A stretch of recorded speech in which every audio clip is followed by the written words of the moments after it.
Hello students, a very good morning to all of you. I hope you are fit and fine at your home and learning from there only. The Vardhaman school welcomes you all. So students, today we are going to start a new chapter from class 12th, that is reproduction, chapter number 3. Human reproduction. What do you understand by human reproduction?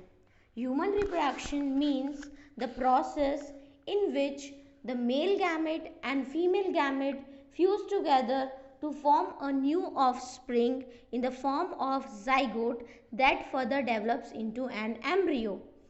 ठीक है, एक male gamete female gamete से fuse होता है which results in the form of zygote, जो zygote form करता है और वही zygote फर्दर एक एम्ब्रियो में डेवलप होता है. इसको हम बोलते हैं reproduction. Right, when the male and female gametes occur in humans, then it is known as human reproduction. Some of the reproductive events we are going to study. Human sexual reproduction, I've told you already, viviparous and unisexual. Viviparous means the organism which give birth to young ones. जो young ones को birth देते हैं ऐसे organisms को हम viviparous बोलते हैं. Unisexual means that is having single sex in them. Each sex has pair of gonads, reproductive duct and accessory structures. ठीक है. Sex organs are testes, pad of testes in male, in ovaries in female, and gamete formation and hormones. Puberty. What do you understand by puberty? Puberty means the onset of certain kind of events in your body which results in the formation of the production of hormones or the development of the reproductive organs, that is known as puberty. Puberty एक ऐसी as है, एक ऐसा particular time period है जहाँ पे आपके reproductive organs जो हैं starts to grow, starts to mature and the hormone starts releasing. Then gametogenesis. Gametogenesis means formation of gametes. Insemination. Insemination means transfer of sperms into the female genital tract. Okay. Fertilization. Fusion of male and female gametes that results in the formation of zygote. Implantation. Development of blastocyst. यहाँ पर आप blastocyst को embryo भी बोल सकते हो. Development of embryo and its attachment to the uterine wall. जब भी कोई एम्ब्रियो या फिर कोई जाइगोट जाकर के यूटेराइन वॉल पर अटैच हो जाता है, जो फर्दर एम्ब्रियो में डेवलप होता है, उस प्रोसेस को हम बोलते हैं इम्प्लांटेशन.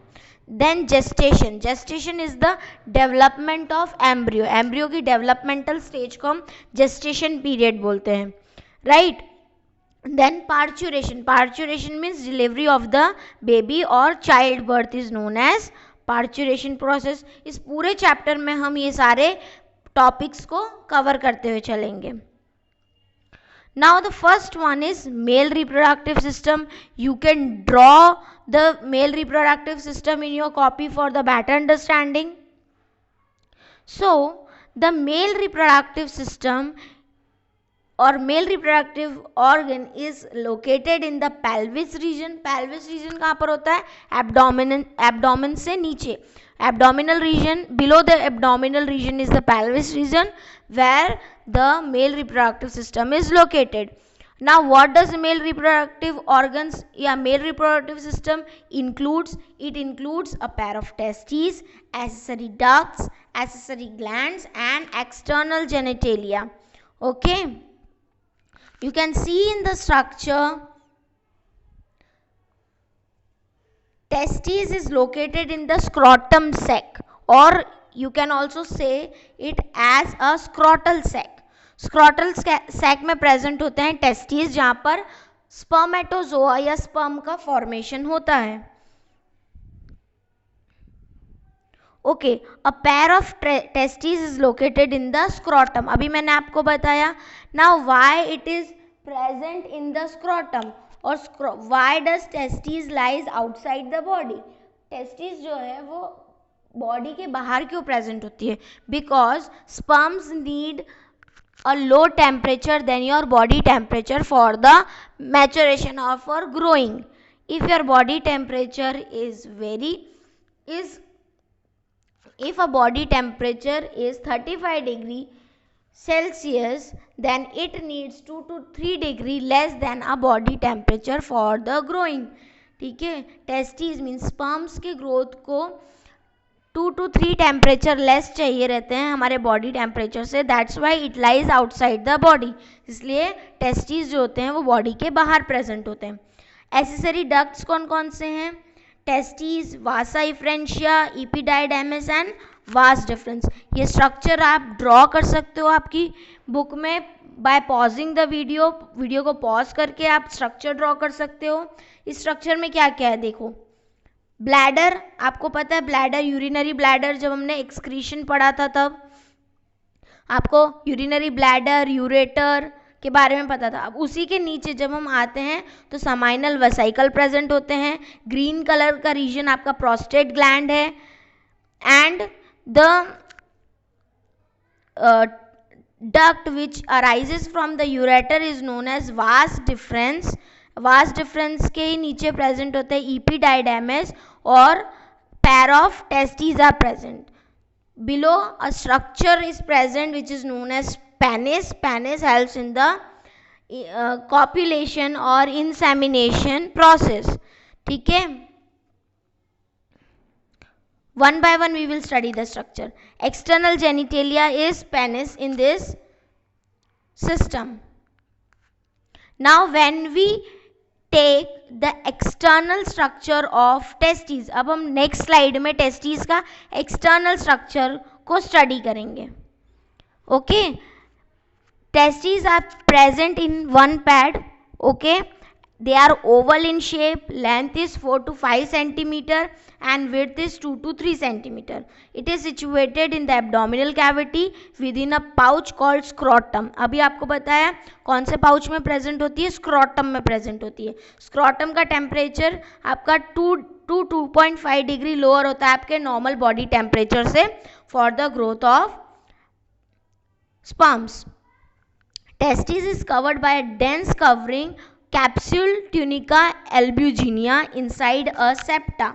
ठीक है, ये जो टेस्टिस को हम देखेंगे तो टेस्टिस, पूरी टेस्टिस किससे कवर्ड है, ट्यूनिका एल्ब्यूजिनिया से. आपको दिख रहा है यहाँ पे ट्यूनिका एल्ब्यूजिनिया से आपका पूरा टेस्टिस जो है वो कवर्ड है inside the septa.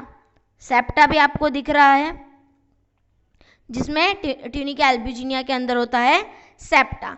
Each testis, एक टेस्टिस में 250 कंपार्टमेंट्स होते हैं जिसको हम बोलते हैं टेस्टिकुलर लॉब्यूल्स. ठीक है, अब इन टेस्टिकुलर लॉब्यूल्स में each lobule is 1 to 3 convoluted coiled. अब हर एक लॉब्यूल में कॉइल्ड स्ट्रक्चर होता है, ये आपको दिख रहा है कॉइल्ड स्ट्रक्चर अंदर की तरफ. ओके, coiled structure present होता है. Now when we are going to study about the seminiferous tubules means the sperm production. आपका sperm कहाँ पर प्रोड्यूस हो रहा है, तो seminiferous tubules lied on its inside by 2 types of cells, male germ cell and Sertoli cells. 2 type के sales होते हैं seminiferous tubules में, एक होता है मेल जर्म सेल्स और एक होता है Sertoli cells. Male germ cells produce करता है स्पर्म को, जबकि Sertoli cells provide support to the sperm germ cells. Okay, it provide nutrition to the cell. एक और रीजन होता है outside the seminiferous tubules is the interstitial spaces, जिसमें present होते हैं interstitial cells known as Leydig cells. Leydig cells क्या करते हैं, they synthesize and secrete male hormone. Male hormone को सिक्रीट करते हैं, बनाते भी हैं और सिक्रीट भी करते हैं. और यहाँ पे मेल हार्मोन कौन से होते हैं, एंड्रोजन, जिसको हम बोलते हैं testosterone.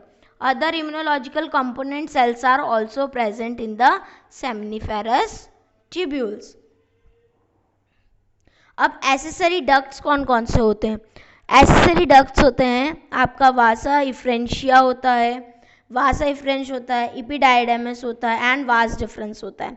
Okay, now one by one we will going to learn about that. Vas deferens receive duct, seminal vesicle opens into the urethra, ejaculatory duct function stores and transports sperm from testes to the urethra. ठीक है, function क्या है वासा difference का? वासा difference जो है ejaculatory duct भी बोलते हैं क्योंकि वो क्या करते हैं, स्पर्म को स्टोर करते हैं और ट्रांसपोर्ट करते हैं टेस्टिस से यूरेथ्रा में. यूरेथ्रा कहाँ से ओरिजिनेट होता है? यूरिनरी ब्लैडर से. और कहाँ एक्सटेंड होता है? Through penis to external genitalia. मैं आपको एक बार और डायग्राम से समझाती हूँ. वासा डिफरेंस आपको दिख रहा है, वासा यहाँ टेस्टिस है, टेस्टिस के अंदर क्या प्रोड्यूस होते हैं? स्पर्म्स प्रोड्यूस होते हैं. तो टेस्टिस से स्पर्म को ट्रांसपोर्ट कौन करता है? वासा डिफरेंस करता है इनटू द यूरेथ्रा. यूरेथ्रा में ट्रांसफर करेगा और यूरेथ्रा कहाँ ट्रांसफर करेगा? इनटू द पेनिस, और पेनिस से वो आउटसाइड द बॉडी चला जाएगा. Okay, external genitalia is penis. Penis को हम कॉपुलेटरी ऑर्गन भी बोलते हैं. It is made up of special tissues which facilitate in the insemination process. जब इंसेमिनेशन होता है, इंसेमिनेशन आपको बताया अभी क्या होता है? Insemination transfer of sperm from the male body to the female genital tract. ठीक है, जब इंसेमिनेशन होने वाला होता है तब पेनिस जो होता है वो इरेक्ट पोजीशन में आ जाता है.